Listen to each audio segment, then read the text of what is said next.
Bhosle madam classes. आज हम जो क्वेश्चन डिस्कस करने वाले हैं बच्चों, वो है डायग्रामेटिक क्वेश्चन जो डायग्राम बेस होते हैं। आपने कभी ध्यान से अगर आज इस बार का सैंपल पेपर देखा होगा तो टोटल 14 क्वेश्चन है जो डायग्राम बेस हैं। उसमें कुछ बायोलॉजी के होते हैं, कुछ केमिस्ट्री के होते हैं, कुछ फिजिक्स के होते हैं। तो आज जो हम डिस्कस करने वाले हैं, हाँ एक और बात, 1 मार्क्स में भी आते हैं, 2 मार्क्स में भी डायग्राम बेस्ड क्वेश्चन आते हैं, 3 मार्क्स में भी आते हैं। केस स्टडी में तो आपको पता है 4 मार्क्स में आते ही हैं और 5 मार्क्स में भी डायग्राम बेस्ड क्वेश्चन आते हैं। तो ये बहुत इंपॉर्टेंट पार्ट है डायग्राम।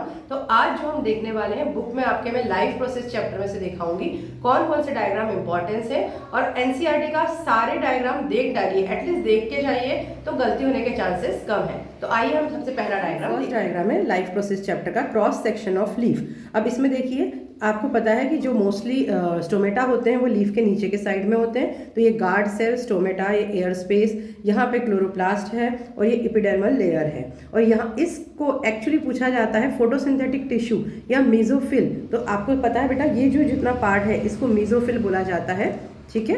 तो ये हो गया आपका सेकंड डायग्राम है। इसमें ओपन एंड क्लोज स्टोमेटा का डायग्राम दिया हुआ है। ये बेटा क्लोज है, ये ओपन है।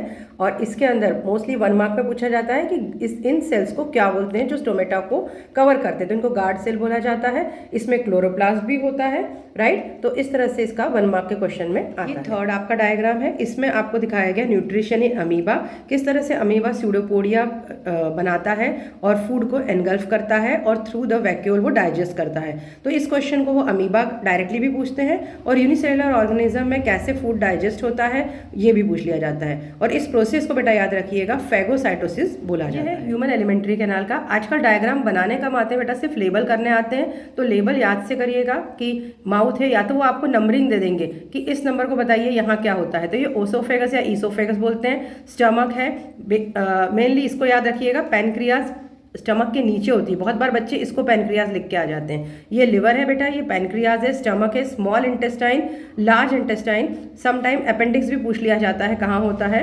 ये आपकी लार्ज इंटेस्टाइन है जो खत्म होती है एनस में, ठीक है। ह्यूमन रेस्पिरेटरी सिस्टम का ये मोस्टली लेबल करने आता है आपको। Pharynx, लैरिंग्स, trachea, rings of cartilage ये जो है ये पर्टिकुलरली आ जाती हैं। ब्रोंकाई, ब्रोंकियोलस, एल्वियोलर सैक और ये लंग्स आपके, और यहाँ पे डायफ्राम। तो ये लेबल करने आता है, नॉर्मल क्वेश्चन आ सकता है। हाँ, ये क्वेश्चन, ये आप डायग्राम सोच रहे होंगे कि ये क्यों पूछा जाएगा। ये रेस्पिरेशन में आता है बेटा। इसमें देखिए एक में पिचकारी दिखाई है, इसके थ्रू हम इस लाइम वाटर, ये क्या है लाइम वाटर। लाइम वाटर मतलब आप नींबू पानी बिल्कुल मत सोचिएगा, आप केमिस्ट्री वाले हैं, आपको पता होना चाहिए।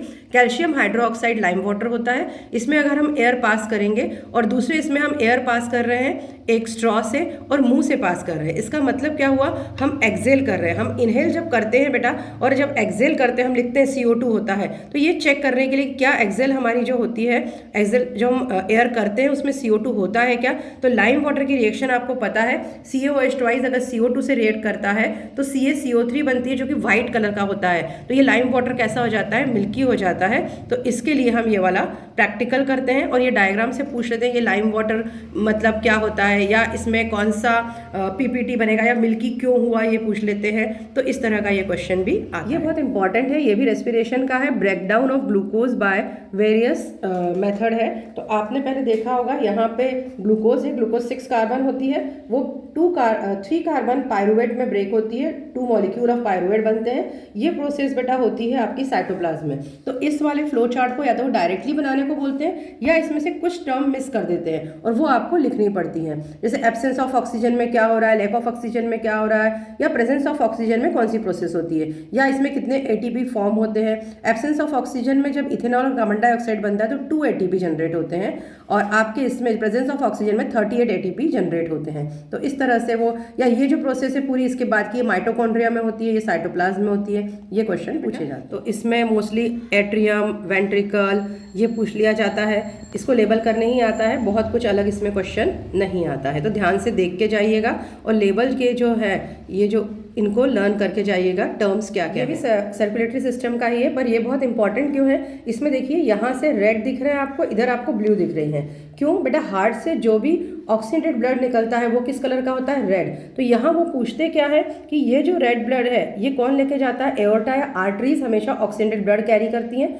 सेल में जाने के बाद जब ऑक्सीजन ले लेती है सेल, और डीऑक्सीडेंटेड ब्लड मीन्स ब्लू जो दिखाया है वो वेन्स के थ्रू वापस हार्ट में जाता है। अब आपको पता है आर्टरीज ऑक्सीडेंटेड ब्लड लेके जाती हैं, वेंस डीऑक्सीजनेटेड ब्लड लेकर आती हैं। बट ये यहाँ चेंज होता है और यही नेम लेबल करने आता है। यहाँ देखिए लिखिए पल्मोनरी आर्टरी, पर कलर क्या है, ब्लू कलर, बल्कि मैंने कहा अभी आर्टरी रेड कलर लेके जाती है ऑक्सीजनेटेड, बट पल्मोनरी आर्टरी एक मात्र ऐसी आर्टरी है जो डीऑक्सीजनेटेड ब्लड कहाँ लेके जाती है, लंग्स में। और लंग्स में इनका क्या होता है, ये अपना कार्बन डाइऑक्साइड देते हैं और यहाँ से ऑक्सीजन लेते हैं एल्वियोलाई के अंदर, और यहाँ से पल्मोनरी जो वैन है, अब आप अभी मैंने कहा वैन डीऑक्सीजनेटेड ब्लड लेती है, बट ओनली पल्मोनरी वैन जो कैरी करती है ऑक्सीजनेटेड ब्लड और वापस हार्ट में लेकर आती है, और हार्ट से ये सर्कुलेशन फिर से स्टार्ट होता है। और इस तरह का क्वेश्चन इसमें भी पूछा जाता है, हमारे हार्ट में 2 बार ब्लड आया बेटा, एक बार यहाँ से आया, एक बार लंग्स से आया, इसीलिए हमारे हार्ट को कहा जाता है डबल सर्कुलेशन हमारा हार्ट करता है। अब हम आते हैं एक्सक्रीटरी सिस्टम पे। ये किडनी का है, 2 किडनी होती है अपने पास। उसके बाद लेफ्ट रीनल वैन या फिर रेनल आर्टरी का इसमें डायग्राम बनाएंगे। ये वेना कावा है, यहाँ से यूरिनरी ब्लैडर में आता है यूरिन और यहाँ से यूरेथ्रा के थ्रू पास आउट कर दिया जाता है। तो ये नॉर्मल लेवल करने आने वाला ये भी एक्सक्रीटरी सिस्टम का ही है। एक नेफ्रॉन, किडनी के अंदर ऐसे बेटा मिलियंस नेफ्रॉन होते हैं, जिसके अंदर आपका जो ब्लड है उसमें से नाइट्रोजनस वेस्ट जो होता है उसको छान लिया जाता बोलते हैं सकते हैं या सीव कर लिया जाता है, और उसमें से आखिरी तक जितना भी वाटर है या यूजफुल मिनरल्स है वो सब वापस से रीअब्जॉर्ब कर लिए जाते हैं। मोस्टली एक्सक्रीशन केस में यही वाला डायग्राम आपका आता है। इसमें आपको याद रखना है कि ग्लोमेरुलस है यहाँ पे, इसके बाद बोमेंस कैप्सूल है, ये लेबल करने आ जाता है। इसको हैनल स्लूप बोलते हैं, यहाँ पे लेबल नहीं है पर ये भी आ जाता है। इसको कलेक्टिंग डक्ट बोलते हैं, और यहाँ पे डिफरेंट पार्ट्स ऑफ नेफ्रॉन है। बहुत बार बच्चे इसको बना लेते हैं और नेफ्रॉन की जगह न्यूरॉन लिख के आ जाते हैं, तो ये गलती मत कीजिएगा, ये किडनी की यूनिट है, इट्स अ नेफ्रॉन। ये डायग्राम बेटा मोस्टली केस स्टडी में आ जाता है, तब आपको इससे समझ में आ गया होगा जिन्होंने एनसीईआरटी देखी होगी ध्यान से।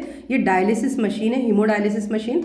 ये उन पेशेंट्स पे किया जाता है जिनकी किडनी खराब हुई होती है किसी काम से, या इन्फेक्टेड है, या फिर वो पूरी तरह से 100% वर्क नहीं कर रही है। तब नाइट्रोजनस वेस्ट को ब्लड से निकालने के लिए इस तरह का सेटअप यूज करके हम पूरा वेस्ट बाहर निकालते हैं और वापस से ब्लड हमारे शरीर में डाल दिया जाता है। तो ये डायलिसिस मशीन है और इसको हीमोडायलिसिस बोलते हैं। आज देखिए एनसीईआरटी बुक में के कुछ इंपॉर्टेंट डायग्राम, सिर्फ एक चैप्टर के देखिए बेटा।